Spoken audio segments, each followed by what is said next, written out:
Good evening. It is Wednesday, November the 6th, 2019, and it is 8:30 p.m. Central Standard Time. And I'm Professor Richard Wright, your instructor, as you already know by now. And welcome to week 6. Week 6, this November 6th. And you should be aware that, as I stated previously, that after week 6 is over, which will be Sunday at 11:59 p.m. Central Standard Time, that I will no longer accept assignments from week 1 through 5.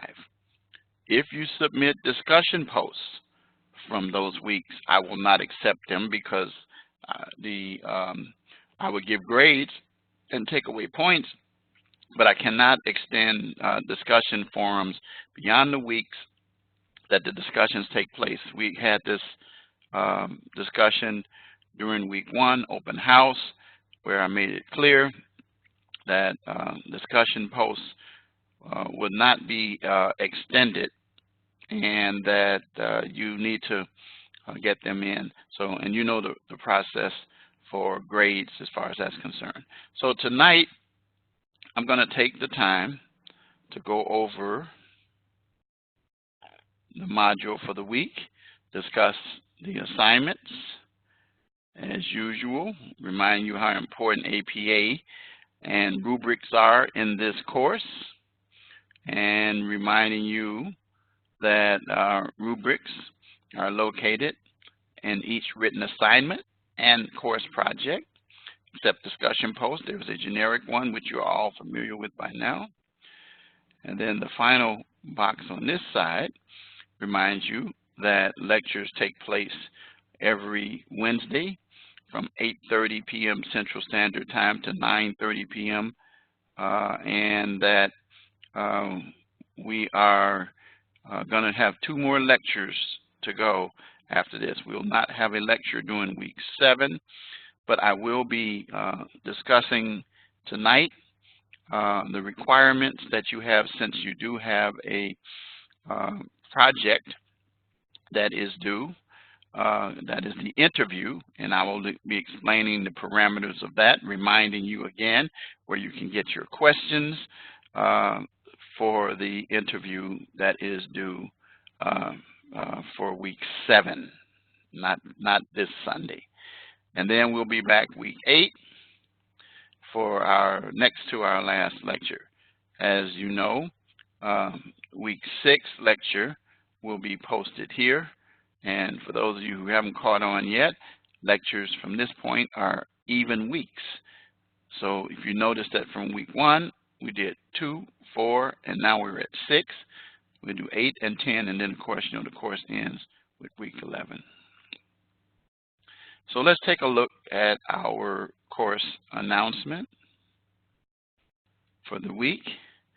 Week 6, in the module 6, the prison experience, female versus male, we'll be discussing. And I provided to you already weeks, sections 6, 8, and 11 of the textbook, and the PowerPoints for those corresponding sections. And then classification, we're going to talk about that, myth versus fact, and some thoughts at the end. We're going to conclude from a prison lieutenant that will give you some experiences about how prison operates. All right, and so your discussion posts due last night, your initial posts, issues unique to female inmates, and then of course your reply post is due this Saturday at 11:59 p.m. Central Standard Time. That date is November the 9th. Yeah, November the 9th. So by 11:59 p.m. Central Standard Time. And then your written assignments are due by November the 10th, which is Sunday by 11:59 p.m. Central Standard Time. You have 2 written assignments. 3 issues in male prisons today, and the Stanford prison experience. Be aware, and I will go over them in the rubric, that you must satisfy the APA requirements in both. That means you have to have citations in the body and references at the end. And you must satisfy the minimal page requirement. They all should be in double space and with a cover page and with a reference page as well. And be sure you run your papers through Grammarly, as some of you have had some hits, and you know what that means. And then you know my motto and what that's all about. So let's take a quick look at the course calendar. The course calendar tells you exactly where we are. You see right there today, you see your reading assignment that was due on Monday, that you should have been going through. And then your initial post, issues unique to females, that was yesterday. And then your reply post, the same, due Saturday. And then Sunday, your written assignments, your 2 written assignments that you have, which are 3 issues in male prisons today. And it tells you that it's a 2-page requirement. And then it reminds you to include your critical thinking, your APA citations and references. I repeat that over and over and over, and some of you still don't get it or won't do it.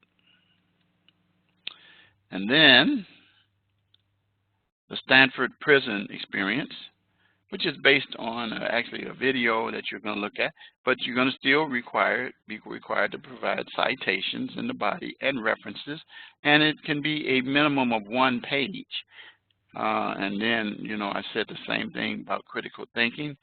I also say that you need to run your papers through Grammarly. So, and 2 pages means 2 pages. 1 page means 1 page, not half a page, not double space.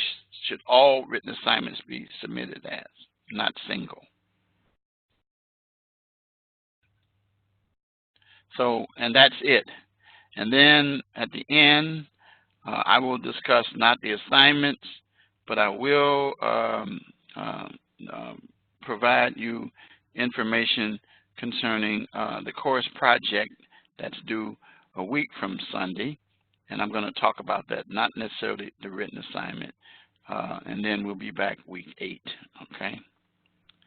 So let's get right into our module, the prison experience. Now, as you've been following, you notice that we talked about probation, we talked about jail and prison, and prisoner rights. So now we're talking about the prison experience, the difference where males and females deal with, all right? And you already know, as you discovered earlier when we discussed in Module 4, that a prison is a long-term place where you go basically for committing felonies, which is carries with it a sentence of a year or more, and these are the more serious offenses. And so then you are sent to prison. And then in a couple of weeks, we'll deal with the parole aspects of it. That'll be week 8 when we come back again. So we're going to talk about that today. But before we elaborate on that, let's get to your written assignments. Repeating again for the final time, facing inmates and administrators today are several issues. You're going to write a 2-page paper, and you're going to explain what you think are the top 3 issues in male prisons today. In male prisons today.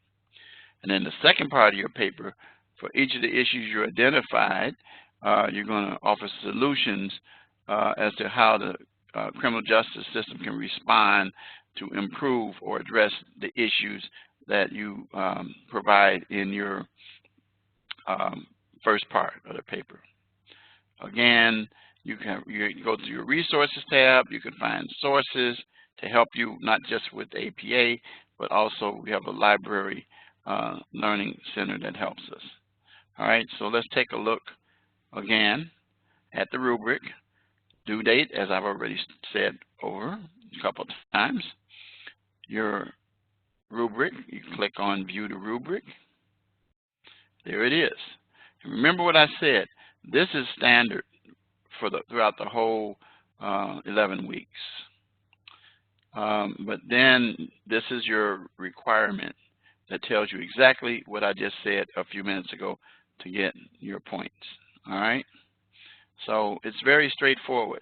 Be aware that at the end of each section, if you at the end of the main section primarily, which is the first section, with quality, content, and accuracy, I will generally give you feedback, and you have to scroll down in your grade book to see that.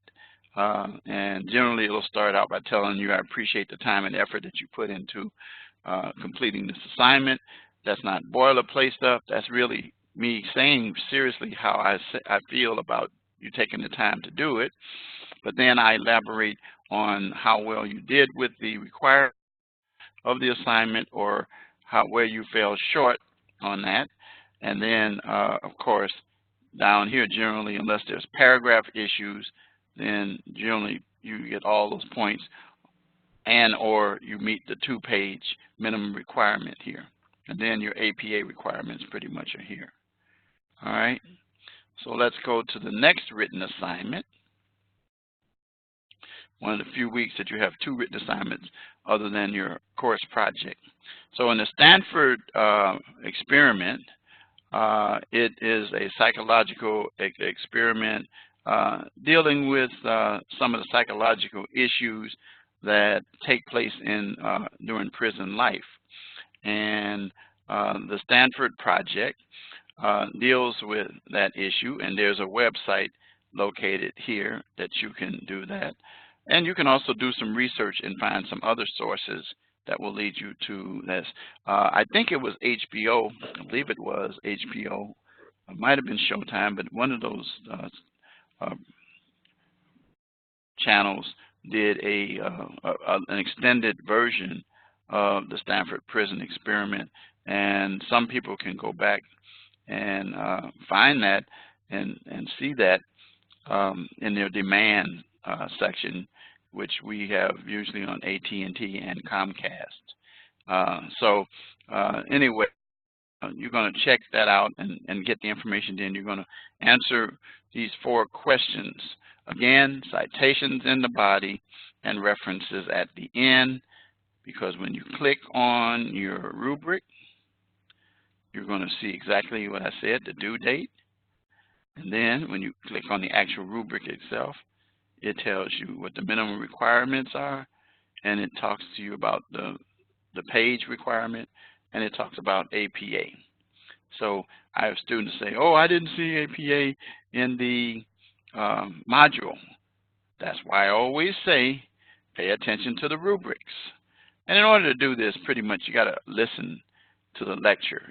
I know that students have told me that it's not required that I listen to the lecture. I said, well, then that means you're going to probably not get what's necessary to help you achieve the highest possible grade, which is an A, or 100% for your assignment. I always tell students I take the extra effort to do these extra lectures because I was only required to do 1, which was in week 1, and be done. And then after that, I didn't have to do any more. But I used to do them every week, but because of the fact that students don't generally attend, as we are in the situation here, that I record the lectures starting with week 2, 4, 6, 8, and week 10, and that's how I operate. So you see what the rubric says that you're supposed to do with this, and there it is. There it is right there, okay? So just make sure you satisfy those requirements. All right, so now let's look at the discussion post. We already talked a little bit about that. Issues facing females also apply, males and also females, but then there are some issues that are unique to females. and you guys have done pretty well with providing some of those, such as mental health, paternity, pregnancy, sexual assault, and well, the mental health ties in with, the possible suicide because a mother is removed from their children or their family, which is their support system. So those are just a few of them. There's several others. Some of you mentioned overcrowdedness, but that applies to both populations, male and female.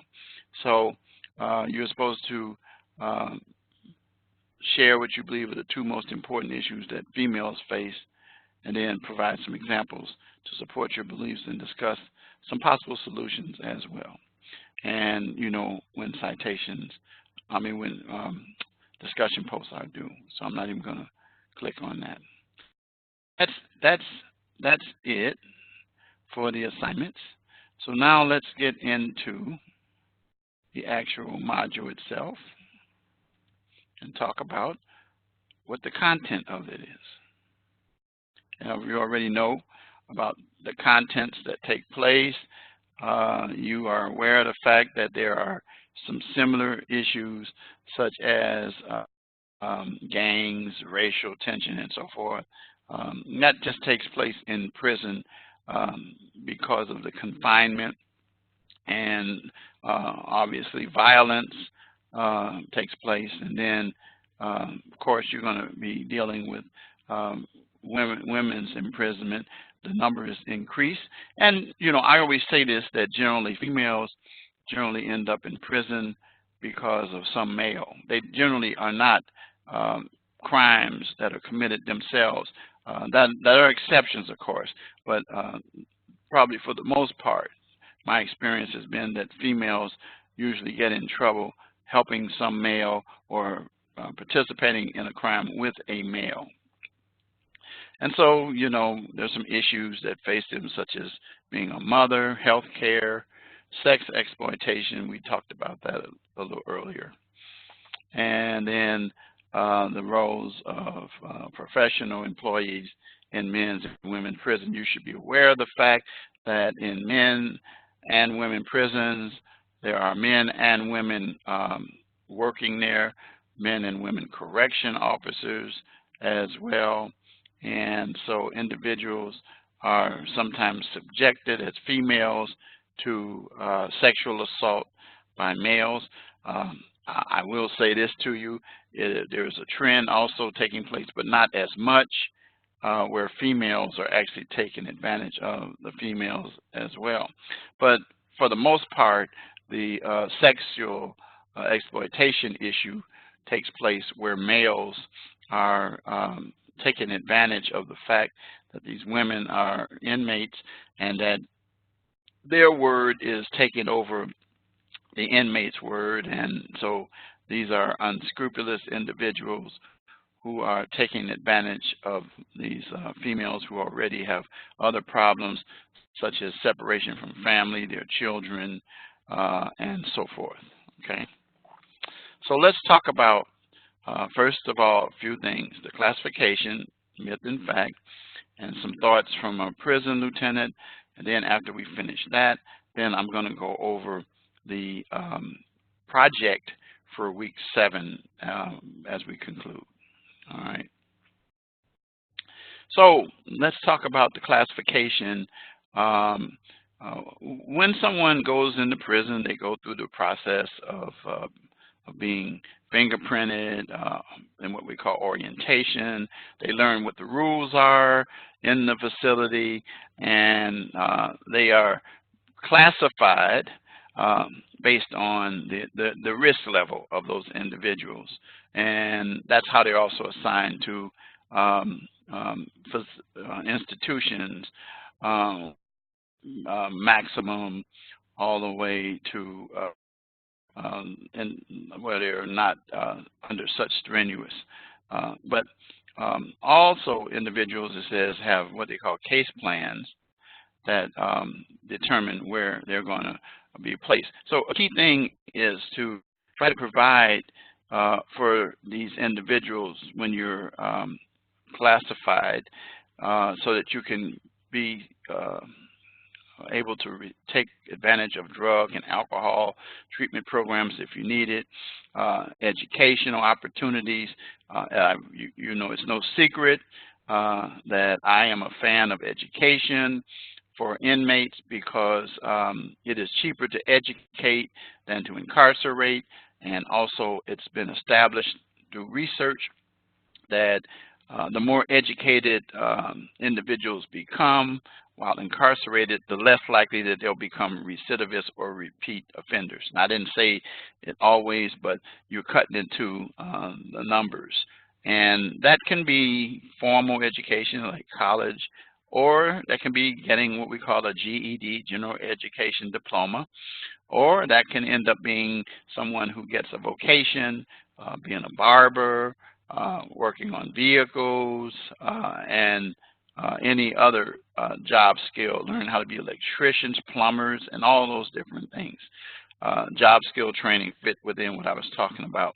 So, of course, you should be aware that the crime that the individual commits is the less severe the crime, the more likely that they would get help. They can still get drug and alcohol treatment and education, but the job skill training can take place, but it's minimal when you get to the max and super max facilities that we've talked about already. So there's a change. Individuals who are incarcerated. Now, I'm not talking about people who are returning. I'm talking about people who are what we call newbies or their first time. And so what they have to do is learn to adapt to the new culture that they're going to be living in, because when you're outside of prison, you know, it's a totally different world than when you're in. And so individuals adopt what they've termed as prisonization, which means that they learn how to talk, they learn how to adapt certain customs and norms of the prison culture, learn the slang, jargon. They also align themselves with gangs in order to survive, and other illicit activities, such as even having drugs, access to drugs in those facilities as well. So what happens is that, and that's one of the reasons why I have real serious problems with individuals who are wrongfully convicted and incarcerated for extended periods of time, because it's determined later that they did not commit the offense, but unfortunately, in order to survive while they were incarcerated, they end up picking up these habits. And as I said to people many times, if they go in not really being a criminal because they're innocent, in order to survive, they become criminals in order to survive. And so it's a myriad of things, dealing with things like contraband and things of that nature. And that could be weapons, drugs, alcohol, clothing. I shared before that I had a young man that I represented who was a correction officer he wasn't at the prison level, but he was at the jail level. But the same thing can happen. And this young man was doing favors for individuals. And one of the favors he did was bringing magazines in. And it was discovered that the magazines that he was bringing in were not sexually explicit magazines, but, you know, Time magazine or either sports magazines, just innocent on their face. But what happened is that those magazines had been soaked in liquid drugs like LSD or whatever, and they were ironed out and they were given to the individuals. And what those individuals would do, they would actually chew the pages to get high. So and again, that individual ended up losing his job, his pension, and I negotiated a plea so he didn't end up behind the bars. It is a nightmare for law enforcement as well as correction officers to end up behind the bars with the people that they end up either having put in there or either have to deal with while they're in there, because if they create some problems in your correction officer, then guess what? They're going to get you. They're going to get you. So violence is all over the place. Riots. Be aware of the fact that there are individual inmates who constantly assault staff, and I know clients who've been injured and hurt during those kind of riots, and they're subject to them all the time. It's not always reported to the media, but they take place. And one of the reasons is because of the fact that there is a higher percentage of individuals that they have to take care of or deal with, and the ratio of prisoner to correction officer is extremely high. And you're also aware of the overcrowding that takes place as well. Okay. And so these are just some of the issues that are faced. And then dealing specifically now, turning to women prisons, and I've dealt with some of them. Females are more likely to be, more likely than males to be convicted of nonviolent crimes, and then incarcerated for more passive roles in drugs or other types of crimes. And again, this has caused the population of females to go up as well. And I've already stated that one of the things that happen is females commit crimes to please some male, someone who you have a relationship with, and what have you. Some unique issues that relate to women, which we've already kind of talked about, and that they are away from their family and friends, and then the prisonization issue, and dealing with formulating kinships and networks with people who are able to do favors for them, and in exchange want favors back, and usually that involves some sexual favors. And I'm not talking about the guards at this time, I'm talking about the inmates themselves. And then because of motherhood, you know, when a mother is separated from their children, that is a problem. And there's a lot of mental issues that go along with that, even going as far as suicide. And so there are programs that are usually put in place. Sure, they have the visits with the family and with their children, but it's not the same. It is not the same. And actually, it helps them temporarily, but then they have to return back to reality that they're still going to be incarcerated, and that they have to face the reality of being without their families, without children. And then, of course, the sexual abuse issue by male guards. But I already told you it's going both ways, but primarily it is male correction officers. And so these issues are continuing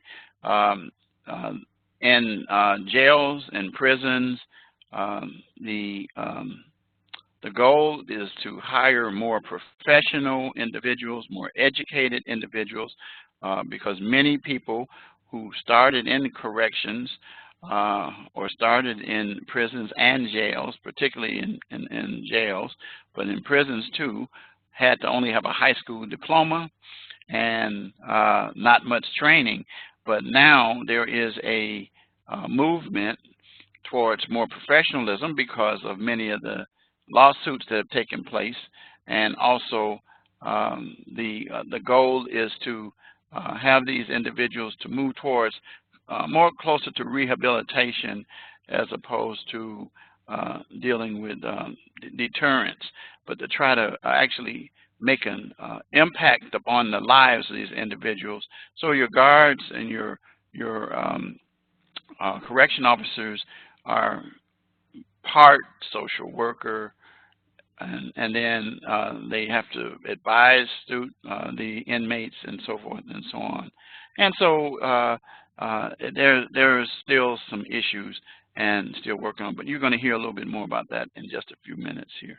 So let's take a look at some of these myths that I'm just going to take a few minutes and go over. And I'm just going to tell you that there's a myth that inmates easily adjust to prison life. That is not true. You can type that in and submit it. And so then I'm just going to go to the next one, and I'm just going to address them myself without typing in. Another myth is prisons are controlled and inmates closely monitored. That may be the case. However, I already shared with you that there are riots, and because of the high population for inmates, and that the shortage of correction officers, and the reason for that is not because of the educational aspects, but because of the budgetary restraints that take place in providing funds to adequately provide correction officers with what they need to be able to do an adequate job for these individuals. Sometimes it reduces itself to almost babysitting. So they are closely monitored, but it's still problematic. Contraband is rare. I already addressed that. It is not rare. It is a constant thing. Most inmates are sexually assaulted, particularly when prostitution.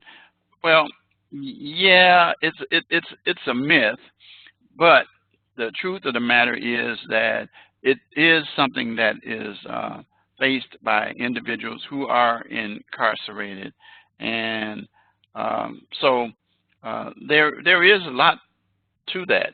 Some people have said, well, it's not as bad now.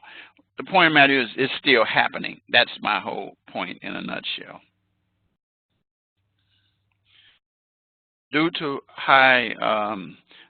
tight control, assaults are rare. I already addressed that. That's the opposite. Prison guards enjoy their power and fight rehabilitation efforts. I told you that is the trend that they're moving away from, to exercise their power and authority over inmates, and to begin to move more towards rehabilitation efforts, and that comes as a result of hiring more educated, professional individuals who are able to not do it on a basis of power. Say, I'm the prison guard and you're the inmate and you're this and that, and to put those individuals down. Instead, the movement is toward rehabilitation, and again, the more educated officers are reaching that point. That's the direction they're moving in. They're not there yet, but they're moving that way. Women are seldom sent to prison. I already said, I addressed that. You know that's not true. Female inmates from quasi-family units in prison include same-sex relationships. That's true. Those do take place, and I think the facts include dealing with that, because you have a lot of males who deal with males and females who deal with females. The majority of female inmates are young and unattached. That's not true. It's actually the opposite. They may be older and mothers, and they are attached to their families and to their children. And that's the end of that exercise. All right. So now let me put this video on, and I'm going to let you watch this video. It's about 8 minutes long, and I'm going to take my camera, my video camera.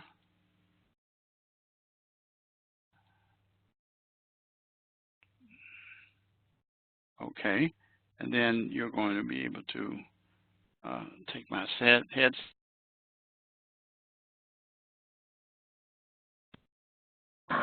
name's Dave Tubbs-Elk. I'm a corrections lieutenant at the Minnesota Correctional Facility in St. Cloud, which is an intake facility for the whole department of Minnesota. I've been at the department for 28 years. I started as a corrections officer, promoted to corrections sergeant, and now my current position, corrections lieutenant. I'm also the team leader for our special operations response team, and I also do a lot of training in that area. So what do you need to be a corrections officer? What are the minimum requirements?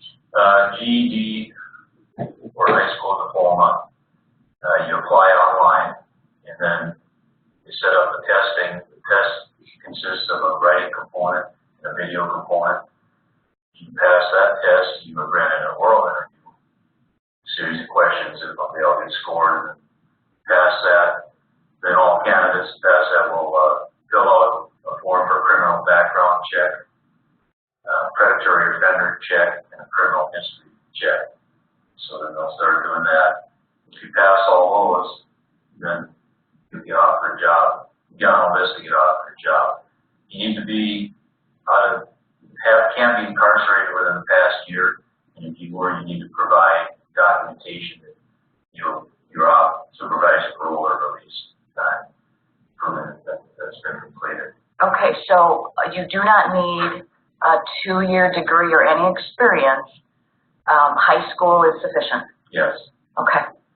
And then once you get hired, you'll have to pass a physical exam, there'll be drug testing, TB testing, and then once you pass all that, you do 6 weeks of an academy, and then first year of employment is probation.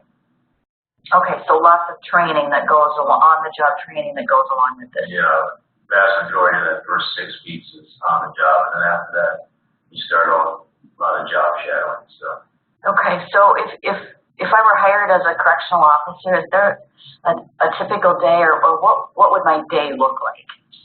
Well, you drive to work, pick up your radio, your keys, you put on everybody has to wear a utility belt, with minimum cups and chemical irritants.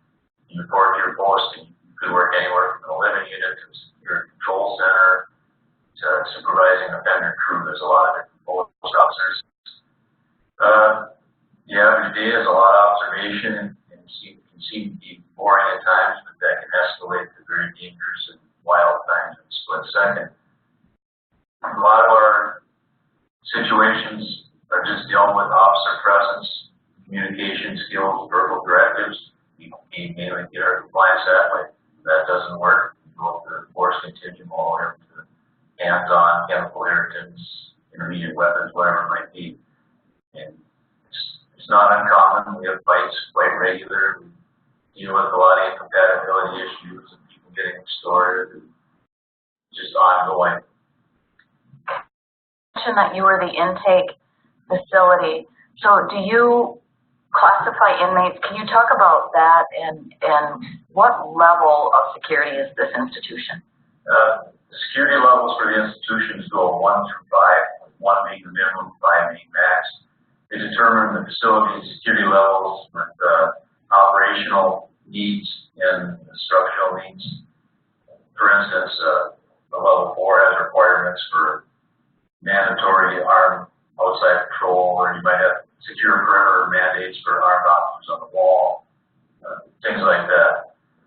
So once you designate facilities, when they come into our facility, they're seen right in the intake area, they're fingerprinted, they're asked a series of questions, they take pictures of pictures of tattoos, they see health service right away, and then they're brought into the intake unit, which is an area I supervise. You spend about 30 days in there, they go through orientation. First full day they're there, and then they're seen by health service, psychology, alcohol, drug and assessment, education testing. A lot of things going on to help their classification. Within the 14 days, first 14 days of case, they should enter data relevant to their classification score. And their classification score is a number, and it's the factors of your current criminal conviction, what that is, your past criminal history in the last 10 years, your behavior in prison in the last 10 years, and then there are blocks in the classification. For instance, if you have life without parole, if you're not go below level 5, no matter what. So it doesn't matter any of the other factors. So then the 28 to 45 days classification officer and he or he team meet, they give you a score and that'll determine your classification. At that point, we'll decide by classification, treatment needs, and there's a number of factors of what facility you need to move to, and then we'll transfer from there. And it's not uncommon for us to get 40 offenders in and they move 40 out, so it'll be very busy. So the intake part doesn't happen in a day or two. It actually takes a few weeks. Yeah, when they come in the EOs, they probably spend approximately the first 30 days in that intake unit, then they move to the next unit. Sometimes they can transfer right from that house. Probably in about 3 weeks, they're done with most of their intake needs, all their assessments and testing and stuff like that. You talked about a lot of things that a correctional officer might do. And in our text, we've talked a lot about professionalism and issues related to just being healthy as someone who works in this to professionalism. Well, you're supposed to treat everybody with respect, be courteous, and you give respect, you'll give respect. People that seem to be successful in this career have the ability to deal with the stress that we have in this type of environment, have a way to deal with it away from work also. They tend to take the high road in tough situations. Do you have advice for students today who are interested in going into this field? Yeah, most people that are good corrections officers are good observers, they're good communicators, they have good de-escalation skills. I mean, these people are incarcerated, but they are human beings and you treat them as such. As long as that's what they command at the time, if they escalate beyond that, that's another situation. But those are the people that are most successful. And like I said, there are a lot of rewards as far as dealing with people, and sometimes you can make a difference in situations. But keep in mind, we go from it can be very boring and can get complacent to very exciting in a split second. So you see a lot of different things around here. Really, even though it seems dull, there never is a dull moment around here. Okay, thank you. Okay. As you can see there that there are some problems that take place. And then I want to point out to you again, don't get so comfortable with the statement that he made at the beginning about the minimal requirements. Keep in mind that the agencies now are moving towards not changing the minimal, but and some actually are, to hiring more professional individuals, more educated individuals, because of the movement towards rehabilitation and professionalism. Sometimes kids right out of high school are not ready for that, and they also are not ready for the circumstances that they end up facing, highly stressful. I had a student who is a major in Stateville. She's now doing some special projects, but she shared with me that she started out out of high school, but that now more and more individuals that are being hired have degrees. I met a young lady today. I was at Walgreens, and I met a young lady, and we entered into a discussion. She had on her work shirt that said Illinois Department of Corrections, and she says, yeah, I had a bachelor's degree before I even went to work for the organization. And so I'm running across more and more and more people who are more educated in the area than they were back in the days when we started out with the high school. So this video is kind of outdated. I will say this is supposed to be the last quarter that we have a 11-week course for this. I hope that the course developers will have some more up-to-date information about individuals who plan on going into this field. There are some videos in here that do talk about one thing he said, and that's fair and treat individuals with dignity and respect. And so that goes into all aspects of criminal justice, but that's one of the expectations also of correction officers. I heard one in one of these videos that is included in this course that correction officers or jailers should be firm, fair, and consistent. And if you do that, then you can do it in a respectful manner, then you could probably do well in this field. So that's what I wanted to say about this week. So now, before I adjourn, let's go to Module 7, which is next week. And as you recognize, I'm not going to talk about your state program, because you can check that out yourself, discussion. I want to talk about this course project. As you learned during week 1 that you had to do a course project on one of 4 areas: jails, prison, probation, or parole, and no others. And you had to do it with an institution or organization, such as Cook County Jail, the Illinois Department of Corrections. I'm just giving examples. And parole, the Cook County Parole Department, Probation Department, or the Illinois Parole Agency as a parole officer. So those are one of the 4 things. And so now you had to, 1, during week 2, submit your agency and your contact person and the reason why you selected it. During week 4, you had to have done some research, looking at the website, checking out some information about the agency, organization that you selected, and providing a written paper for the second part of your course project. And so now you're going to have, for week number 7, the interview. Now, during the interview, you're to operate as a professional, and you're going to use the required interview questions as well as 3 discretionary questions. Listen to me, and listen to me well. In this assignment, you do not have to provide references, only citations. Remember that.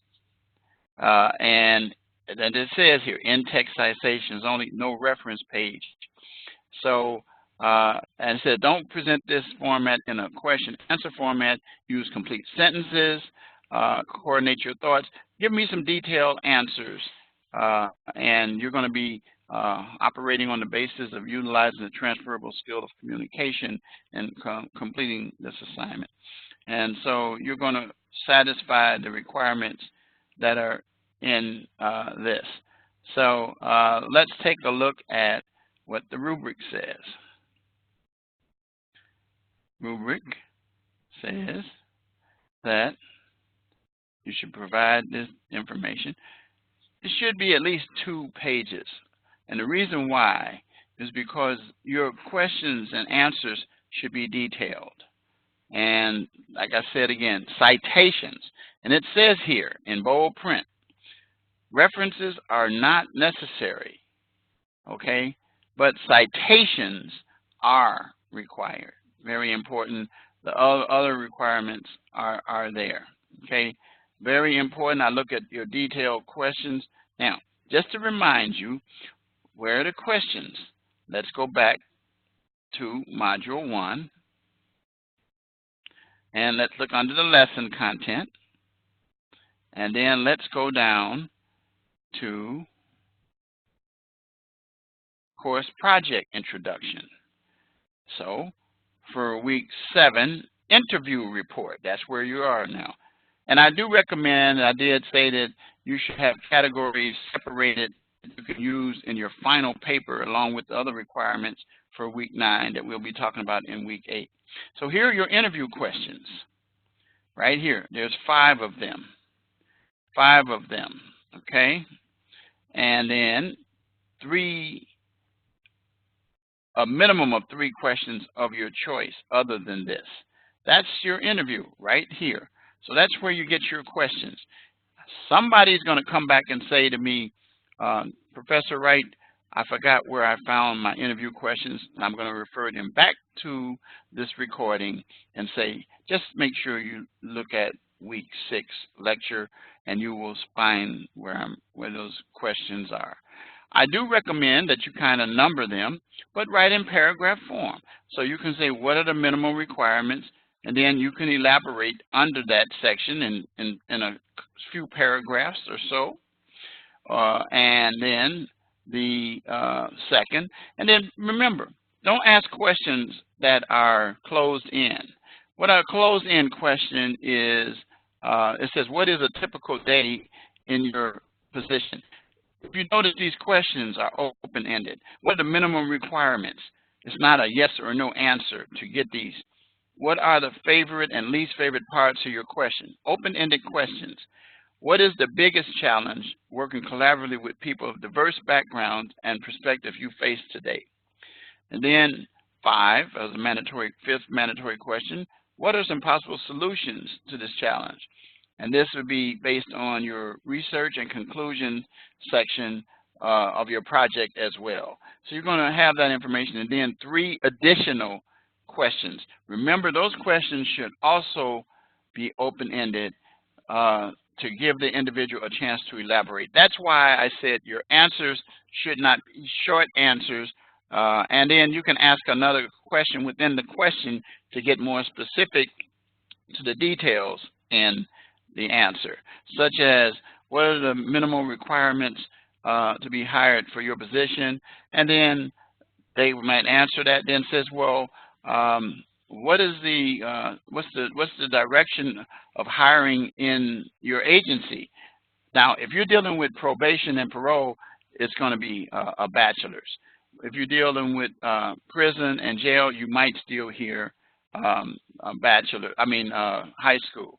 But then you're going to ask the question, are you now more interested in college graduates who have bachelor's and associate's degrees and so forth, those kind of things. So you're going to include that within your answer there as well. So you see what I'm talking about. All right, and that's it.